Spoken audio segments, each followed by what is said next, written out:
Chers amis boursicotards, j'espère que vous allez bien. Il y a quelques semaines, je vous parlais d'une rumeur voulant qu'Apple serait sur le point de se lancer dans la production de véhicules électriques au cours des prochaines années, compétitionnant ainsi avec Tesla, NIO et autres.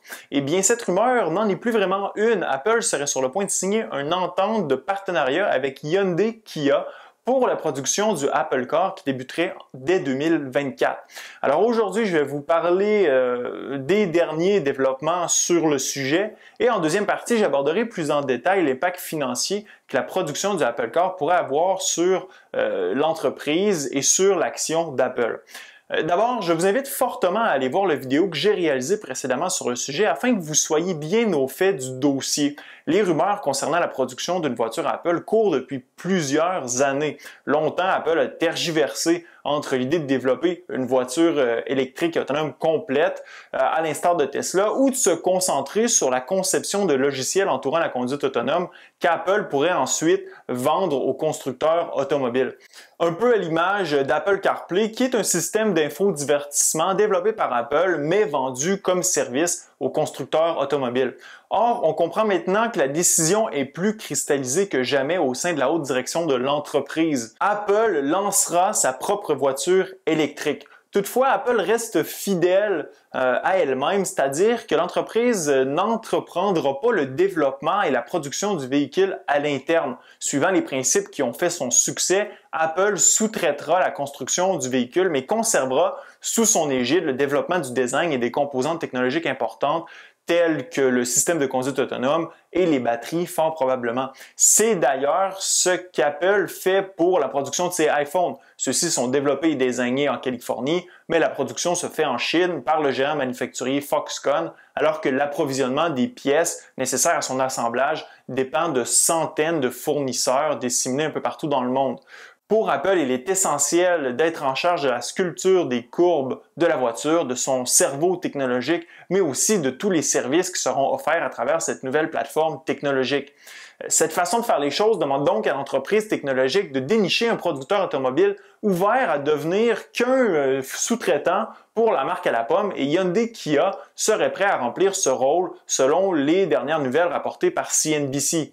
Hyundai a pour objectif de réorienter son modèle d'affaires vers une entreprise offrant des solutions aux problèmes de mobilité. En ce sens, elle veut réorienter sa production non seulement vers les véhicules autonomes, mais aussi vers tout ce qui a le potentiel d'améliorer le développement des moyens de transport intelligents et verts. Un partenariat avec Apple pourrait certainement accélérer la transition de Hyundai et en même temps permettre à Apple de s'allier à un constructeur d'expérience pouvant ainsi lui éviter tous les problèmes de production qu'a connu Tesla à ses débuts.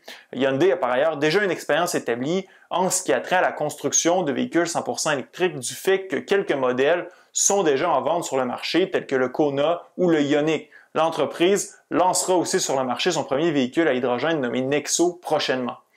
Les deux entreprises seraient donc tout près de signer une entente de partenariat pour la production de véhicules électriques à l'usine Hyundai Kia de Géorgie aux États-Unis, qui a une capacité de production dépassant les 360 000 véhicules par année. Il n'est pas impossible qu'Apple fasse aussi affaire avec d'autres producteurs automobiles dans la perspective où elle voudrait assurer la production de véhicules dans le marché où ils sont mis en service. L'entreprise à la pomme pourrait donc établir un autre partenariat avec une entreprise européenne, par exemple. Ce qui a attiré le plus mon attention dans l'article de CNBC, c'est le paragraphe suivant qui dit essentiellement ceci. Le premier Apple Car ne sera pas construit pour accueillir un conducteur, affirme une source au fait du dossier. Les voitures produites seront autonomes, électriques, construites pour pouvoir s'opérer sans conducteur et elles se concentreront pour desservir le dernier mille. Ce paragraphe ne constitue pas une certitude, mais qui jette quand même un peu plus de lumière sur le genre de produit que prévoit introduire Apple, vient en quelque sorte confirmer mon hypothèse avancée dans mon vidéo précédent.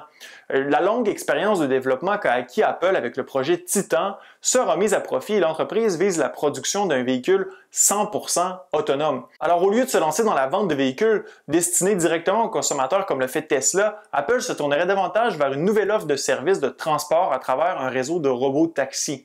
Ça correspond d'ailleurs avec la vision qu'a Hyundai du futur des transports et ceci représente une opportunité de croissance immense pour l'entreprise. Le futur des transports se trouve dans la dépossession des moyens de transport, un peu comme on l'a vu dans le domaine des divertissements par exemple avec la musique et les films. Dans 5 à 10 ans, pour les résidents des villes, posséder une voiture deviendra plus dispendieux que se rabattre sur les différents modes de transport vendus sous forme de services. Ce concept est appelé dans le jargon le Mobility as a Service ou MaaS.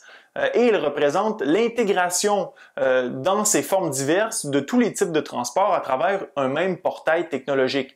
Au bout de votre doigt, on vous indiquera quels sont les meilleurs moyens de transport à utiliser pour vous rendre du point A au point B, et ce, de porte à porte. Et c'est là qu'Apple veut intervenir en proposant une solution bouclant la boucle en mettant l'accent sur le premier et le dernier mille. Ce qu'on veut dire par là, c'est que lorsque vous n'avez pas de voiture, comme moi par exemple, le problème se situe souvent entre votre domicile et le point d'embarquement de votre mode de transport, comme lorsque vous voulez vous rendre à la station de métro ou d'autobus, rejoindre la gare de train ou la station de vélo. Ce dernier mille est souvent exaspérant et doit plus souvent qu'autrement être effectué à pied. À mon avis, Apple pourrait proposer à travers son application Maps des offres de services de transport et y intégrer son réseau de robotaxi. De plus, la voiture autonome viendrait mettre en valeur les autres services d'Apple comme Apple Music, Apple TV, Apple News et autres qui seraient tous offerts en location ou inclus dans le forfait transport offert par la compagnie. C'est une opportunité immense et je pense même qu'elle n'est pas prise en considération comme elle devrait l'être par les marchés boursiers. Les rumeurs d'une voiture Apple sont récurrentes et les marchés sont devenus insensibles à leurs égards. Cependant, on est plus près que jamais, à mon avis, d'une officialisation du projet. Tout ça m'excite vraiment parce que Apple a les moyens financiers d'offrir un tel service et l'entreprise est reconnue pour la qualité de ses produits. Financièrement parlant, le Apple Car et le réseau de robotaxi pourraient être aussi gros que les revenus générés par la vente de ces iPhones qui représentaient 137 milliards l'an dernier.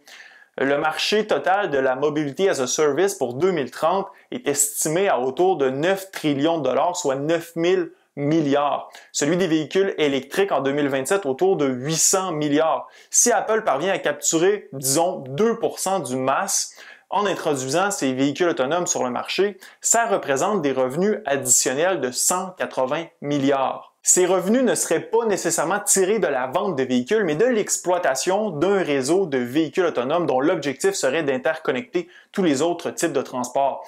Avec des marges nettes constantes à plus ou moins 20%, l'entreprise pourrait dégager de 30 à 40 milliards de profits supplémentaires, doublant à toute fin pratique le profit engrangé l'an dernier. Si Apple conserve le ratio cours-bénéfice actuel, sa capitalisation boursière pourrait doubler de même que le prix de son action. Peut-être que certains d'entre vous pensaient que j'exagère. En fait, mon optimisme à l'égard d'Apple rejoint celui de Cathy Huberty, une analyste chez Morgan Stanley qui croit qu'Apple pourrait accaparer assez de parts de marché pour essentiellement créer un nouveau produit dont les marges de profit resteraient au niveau où elles sont actuellement et qui pourrait générer autant de revenus que sa division iPhone. Enfin, j'ai bien hâte de voir si nous aurons une confirmation officielle du projet au cours des prochaines semaines. Laissez-moi savoir dans la zone commentaire si vous croyez au projet d'une voiture autonome Apple. Ce fut un plaisir d'être avec vous. À la prochaine.